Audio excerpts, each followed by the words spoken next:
Doon sa kusog nga pagbundak sa awan ug kakusog sa hangin ni atong Biyernes ug Sabado, mga sakop sa Talisay City Disaster Risk Reduction and Management Bureau of Fire Protection ug imang kapulisan mikuha sa mga kahoy nga tumbag gumikan sa dautang panahon sa Barangay Kansohong. Usa ka panimay ang nadatugan na din adunay duha ka mga bata nga na-trap nga naglisod pa pag-rescue ang mga rescuer gumikan sa live wire nga doon sa mga kahoy nga natumba sa Lawaan Tres sa Barangay Mohon samtang aduna sa usa ka rockfall nga itabo sa Barangay Manipis apan gipahigin hinuon ang clearing operation sa maong dapit.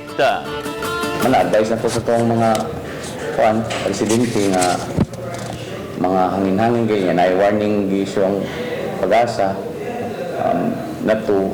make sure-sure sa mga anak nila di maglaglag sa gawas kay ang delikado anak niya is kaning mga kahoy nga mabali pag human mabali mosandig sa kurinti.